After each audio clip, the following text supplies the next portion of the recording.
Hello good day viewers, welcome back once again.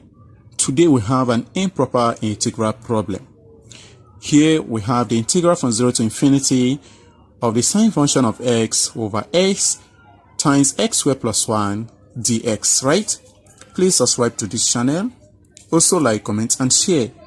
One of the most interesting parts of this video is that we are going to use a very well-known powerful tool called the Laplace Transform, right? And right over here we have some properties of this transformation. Here we have the Laplace transform of the sine function of at. This is equal to what? A over s squared plus a squared. Here provided that s is greater than 0. And here we have some property of the inverse Laplace transform. The inverse Laplace transform of a constant over s, this is equal to the constant. The inverse Laplace transform of 1 over s minus a is equal to the exponent at. And the inverse Laplace transform of 1 over s plus a is equal to e to the power of negative at. Right? Now let's see how we're going to evaluate or find this integral, right? So but before we proceed, we are going to define a function, right? So we are going to define a function as follows. So we're going to say I of t is equal to the integral from 0 to infinity the sine of tx, then all over x into bracket x squared plus 1 dx, right? So if you call this integral I, right? So we all know that if t is equal to 1 here, so we're going to have exactly the value of this. So we can say that I of 1 is equal to I, right?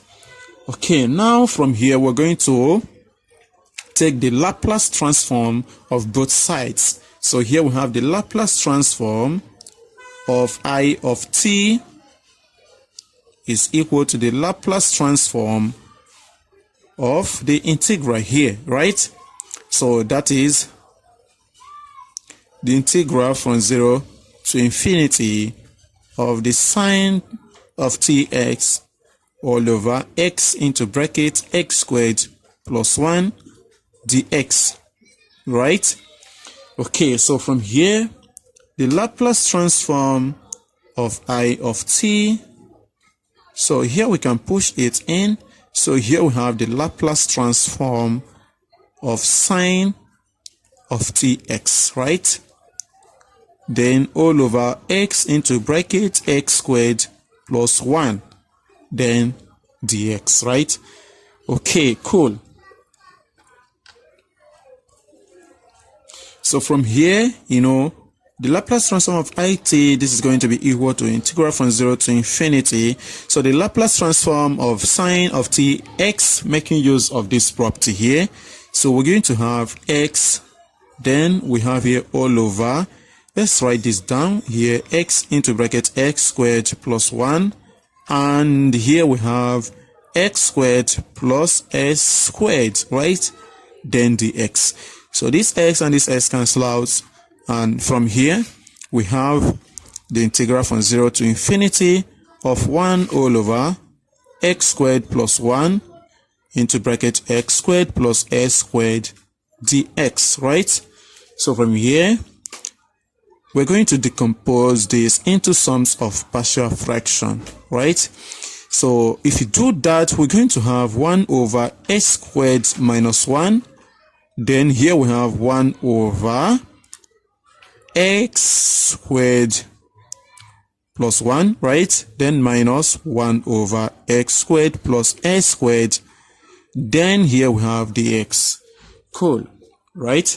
So here, the Laplace transform of it is equal to, here we have 1 over s squared minus 1, the integral from 0 to infinity of 1 all over x squared plus 1, that is if we split dx, then minus 1 over s squared minus 1, the integral from 0 to infinity of 1 over x squared plus s squared dx. So this is equal to, here we have the inverse tangent of x, and if you take the limits, that is the boundaries, we're going to have the inverse tangent of infinity minus the inverse tangent of 0, and that is pi by 2, right? So here we have 1 all over s squared minus 1, and we have times pi by 2, right? Okay, so here minus, here we have 1 all over s squared minus 1. So here, if we integrate this, we're going to have 1 over s, the inverse tangent of x over s with limit 0 to infinity, right? Okay, so from here we have, this is equal to, pi by 2 multiplied by 1 over s squared minus 1. Then here minus, this here we have pi over 2s, right? So let's put it like this, pi over 2, then 1 all over s into bracket s squared minus 1. And this is what we have, right? So the idea here is to decompose this into sums of partial fractions, right? And that's a very easy stuff to do, right? Here we can make use of the difference of two squares, and even here, well, after doing this, we find out we have pi over 2, then 1 over 2 into bracket 1 over, that is s minus 1 minus 1 over s plus 1. So that is in the first bracket here. And let's go over to the second one. I found out that we have pi over 2, right? Then minus 1 over s plus 1 over 2 over s plus 1 plus 1 over 2 over s minus 1. Okay, so this is what we have there. So here we have this to be equal to, here we have pi over 4, that is, if we open up the brackets, then 1 over s minus 1, then minus, pi over 4 into brackets 1 over s plus 1, and right over to the other side we have plus, right? Then pi over 2s, and the minus pi over 4, 1 over s plus 1, again minus pi over 4, 1 over s minus 1, right? Okay, I think we have some nice cancellations to make here. So that is this, will cancel out this, right? So this will simplify to, here we can write as pi over 2, then 1 over s, that is for here. And here we have minus pi over 4 something, minus pi over 4 something here. So that is going to be minus pi over 2 something, that is 1 over s plus 1, right?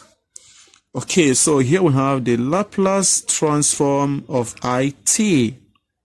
This is equal to pi by 2, 1 over s, right? Minus pi by 2, 1 over s plus 1. Okay, cool. Now from here, we're going to take the inverse Laplace transform of both sides. So from there, we get I of t is equal to the inverse Laplace transform of pi by 2, 1 over s minus the inverse Laplace transform of pi by 2, 1 over s plus 1, right? So with the property, we will write as pi over 2 the inverse Laplace transform of 1 over s, then minus pi over 2 the inverse Laplace transform of 1 by s plus 1, right? So, according to the properties, so this is going to be equal to pi by 2 here. That is, okay, that is here. Then the inverse Laplace transform of 1 over s is equal to 1, that is the constant. So here we have times 1, that is 1. Then minus pi by 2, according to the property, here we have s plus 1. But if you go back and check the property, here we have s plus a, and we have e to the power of negative at.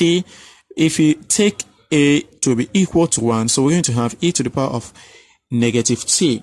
So from here we have pi by 2 times e to the power of negative t, right? So, but recall that our I is equal to I of 1. So here we have I of 1, that is taking limit as t is approaching 1, right? So I of 1 is equal to I, which is our integral from 0 to infinity of the sine function of x over x into bracket x squared plus 1 dx. So this is equal to pi by 2 minus pi by 2 times e to the power of negative 1. And this simplifies to what?